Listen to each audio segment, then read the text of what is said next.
पूर्वांचल की राजनीति में अपनी धमक बढ़ाने के लिए भारतीय जनता पार्टी अपने योद्धाओं को उतार चुकी है, अपने प्रत्याशी को उतार चुकी है। तो वहीं जौनपुर लोकसभा सीट पर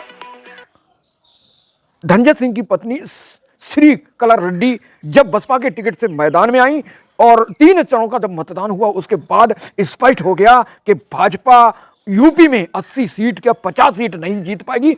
इसी रणनीति को मद्देनजर रखते, इसी अलर्ट को, इसी चैलेंज को ध्यान में रखते हुए अमित शाह परेशान हुए और फिर मोदी ने अमित शाह को बुलाया कि भाई उत्तर प्रदेश को रिकवर करो। और एक तरफ जहां गुजरात के रूपाला जो राजपूतों के खिलाफ बयान दिया ओबीसी के व्यक्ति ने, केंद्रीय मोदी के जो मंत्री थे उन्होंने, तब से जो राजपूत थे वो भाजपा से खिसकने लगे। और इसी चैलेंज से निपटने के लिए अमित शाह ने एक तीर से 2 निशाने किए। एक तरफ धनंजय सिंह की पत्नी का बसपा से टिकट कटवाया और खुद धनंजय सिंह को डराया धमकाया। धनंजय सिंह पर जो था, जो नमामि गंगा योजना का प्रोजेक्ट मैनेजर था, उस मैनेजर को अपहरण कर लिया था और यही मुकदमा और प्लस रंगतदारी के 2 मुकदमे के मामले में 7 साल की सजा काट रहे थे धनंजय सिंह। तो वह इस बार चुनाव लड़ना चाहते थे पूरे दमखम के साथ, लेकिन जो सपना था उसको मायावती ने साकार करने के लिए उनकी जगह उन्हें पत्नी को चुनाव मैदान में उतारा और उन्होंने दमखम के साथ तैयारी की। लेकिन जहां पर धनंजय सिंह जौनपुर जेल में बंद थे, उनके बाद उन्हें बरेली जेल में ट्रांसफर किया गया और उनकी जान को खतरा बताया गया। उधर जो बाहुबली थे अभय सिंह विधायक, वह ब्रजेश पाठक उप मुख्यमंत्री यूपी के द्वारा अमित शाह से मिले। अमित शाह ने जो है अभय सिंह को मिलवाया। अभय सिंह ने जो धनंजय सिंह थे उनकी कुंडली खोली और कुंडली के आधार पर फिर अमित शाह ने उन्हें डराना शुरू करा कि भाई आपके खिलाफ कार्रवाई होगी, आपके जो संबंध है वो लॉरेंस बिश्नोई गैंग से हैं। तो इसी के चलते धनंजय सिंह फुटबैक पर आ गए और धनंजय सिंह चाहते थे कि चुनाव लड़ें, लेकिन इससे ज्यादा महत्वपूर्ण उनकी जिंदगी थी।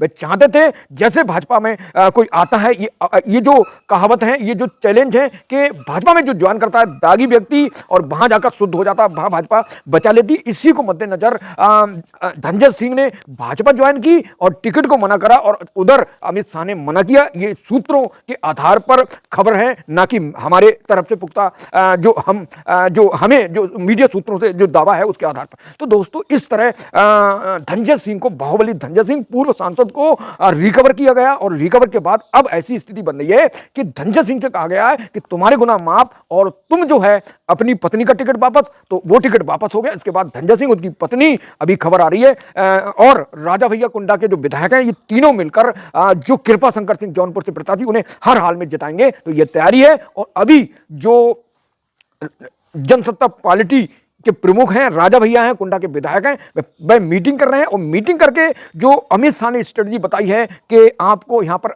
किन सीटों पे लड़ना है, किन सीटों में कोलाबोरेशन करना है, तो वो तैयारी है। और वो जैसी तैयारी करके मीटिंग करेंगे तो जो प्रतापगढ़ है वहां पर कौन लड़ेगा और आसपास जो कौशाम्बी वहां से कौन लड़ेगा, फिलहाल सभी पार्टियों ने अपने प्रत्याशी की घोषणा कर दी है। अब वहां पर एडजस्टमेंट हो रहा है, राजा भैया को सेटलमेंट किया जा रहा है, इसलिए कि राजा भैया और धनंजय सिंह के बल पर पूर्वांचल पर फिर कमल खिलाया जाए, जो सीटों पर चैलेंज है उस सीटों से हार से बचा जाए। तो जौनपुर की बात करें, यहां जौनपुर पे जो है इंडिया गठबंधन समाजवादी ने बाबू सिंह कुशवाहा को मैदान में उतारा है। तो उधर इंडिया गठबंधन कह रही है कि भाई हमारी स्थिति मजबूत है। और तो दोस्तों एक तरफ भाजपा, अमित शाह, नरेंद्र मोदी, राम मंदिर, योगी मोदी लहर और अपने फार्मूले, अपनी चाणक्य नीति के बल पर जौनपुर सीट जीतने के लिए दम भर रहे हैं। और कृपा शंकर सिंह जो भाजपा प्रत्याशी हैं वो मुंबई से आए हैं और उनको वादा किया अमित शाह ने कि आपकी सीट जिताएंगे,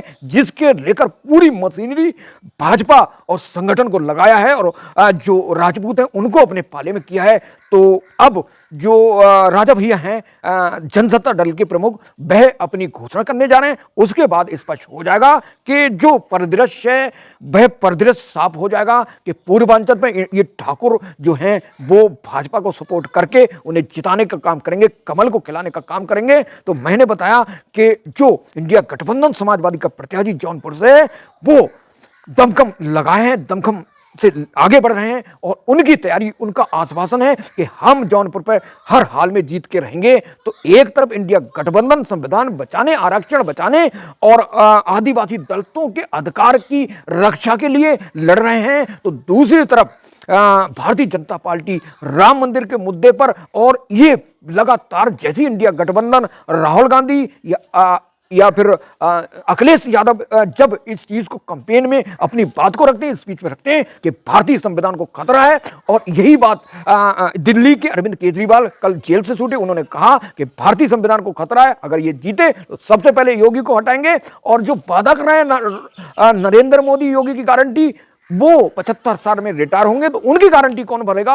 अमित शाह भरेगा, अमित शाह भरेंगे या मोदी भरेंगे? और उधर जो उत्तर प्रदेश का सबसे ताकतवर हिंदुत्व का चेहरा है योगी आदित्यनाथ है, उनको साइडलाइन करने की तैयारी है, ऐसा मीडिया सूत्रों का दावा है, हमारा नहीं। तो योगी को रोकने की साजिश क्यों की जा रही है? योगी ताकतवर नेता हैं, कहीं मोदी से बड़े ना हो जाए, मोदी से आगे नहीं निकलना, प्रधानमंत्री नहीं बनना, क्योंकि मोदी चाहते हैं कि भाई अमित शाह प्रधानमंत्री बने, आरएसएस चाहती है और योगी आदित्यनाथ प्रधानमंत्री बने। मोदी के बाद ये घमासान है भाजपा के बीच, जिसको ये गोदी मीडिया नहीं बताती, हम बता रहे हैं। तो इस तरह उत्तर प्रदेश में भाजपा रिकवर करने की, अपनी पोजीशन बनाने की तैयारी कर रही है। तो इन ठाकुरों के बल पर, चाहे अभय सिंह, चाहे संजय सिंह या फिर राजा भैया बाहुबली हो, ये तीनों मिलकर, ये त्रिदेव बनकर योगी से ज्यादा मेहनत कर पाएंगे। और जो प्रतापगढ़ सीट पर है वो अभी ट्रांसफर नहीं हुई है, राजा भैया उस पर किस प्रत्याशी की घोषणा करेंगे या भारतीय जनता पार्टी को सपोर्ट करेंगे तो अभी घोषणा होने वाली है।